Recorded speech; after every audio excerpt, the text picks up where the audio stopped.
Yeah. I mean, corruption is very difficult. Corruption, in my opinion, is a disease.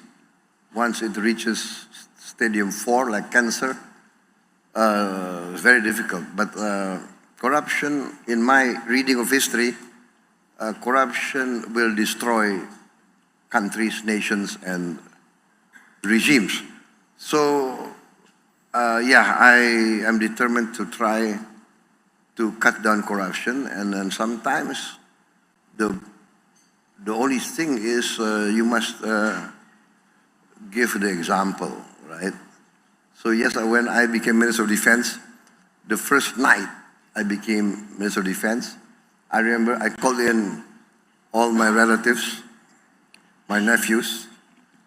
I don't know if my brother was in the room, but I said, listen, I'm the Minister of Defense. Yeah, you guys cannot go into the Minister of Defense for any defense contract, right? Understand that. So that's what I try to do. But of course, after 2-3 months, you know, business people are very creative, right? Especially Indonesian business people. So they will find ways and means. And then one day I found one of my nephew coming to me, right, with a project. I said, oh, come on, you've never been in defense. You don't understand defense, okay? So no, you look for other business. So one time we had a defense project conference in the Ministry of Defense. So my head of logistics reported to me, sir, we have these 250 projects. And let me report to you, project number 1, whatever, 3 companies in the short list. Company A, Company B, Company 3. Oh, by the way, sir, I would like to report in Company C, there's one of your nephews. Write him off. Go down the list. Oh, by the way, sir, in this project, your other nephews. Write him off. I wrote off all my family. And so in the comment, maybe I reported the names. And then they might have passed. So I had difficulty meeting my nephews for 3 or 4 months after that. But yeah, you have to give example. It's not easy, but you have to do it. And then now, the problem for Indonesia, I think, is this. If we can get this done well, I think very fast we will be the surprise of the world. For instance, I came into 2 islands of Indonesia, Bangka and Belitung, and we got a report there were 1,000 illegal tin mines. 1,000 on these 2 islands.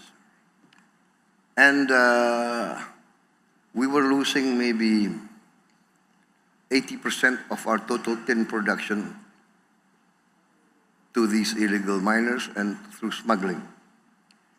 And I said this has to stop. I made a military training program with naval ships, airplanes, helicopters, drones, and we just blocked these 2 islands. No vessel can come in and out without us knowing what's inside. And basically we stopped the smuggling. One sampan tried to go out. We found out there had tin on the sampans. Can you imagine? So, and then we confiscated several cases of tin ingots, rare earth, etc., etc. We calculated that we saved our country about a couple of $1 billion. So next year, the increase of tin production, we hope will come back to its original position, and we should be earning maybe at least 3 or 4 times what we were earning last year. So this is just one example of what we recovered. We also, of course, I took over from the previous government, handed me over the problem of about, I was reported come to us, sir, out of the millions of hectares of palm oil, about 5,000 are in violation of the law. What? Yes. Oh, no, so not 5,000, 5 million. 5 million hectares are in violation of the law. So I said, I am sworn in to uphold the law. So I told my Attorney General, my state auditing board, carry out investigations. What you find out, if there's a case,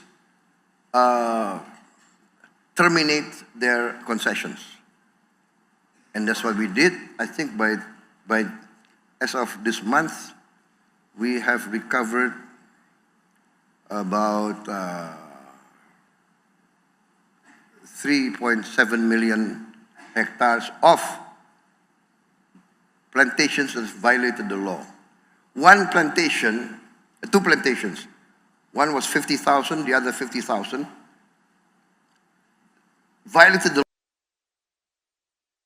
There was a Supreme Court decision to confiscate those 2 estates, those plantations.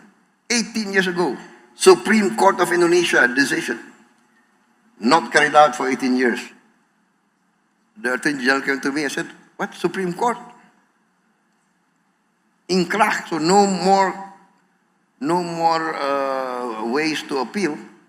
So I said, carry out, execute. Sir, this and that, what? You guys afraid? I ordered my armed forces, you accompany this Attorney General's office, accompany the state auditors, protect them, go in there and confiscate. 100,000 we take over, and no problem. So I think this is the case is the government now must enforce the law. And I'm determined to enforce the law, and I'm determined that the Indonesian government must be respected by everybody. The law is the law, regulations are regulations.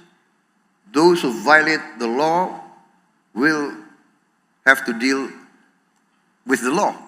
Download Tribun X sekarang, menghadirkan lokal menjadi Indonesia.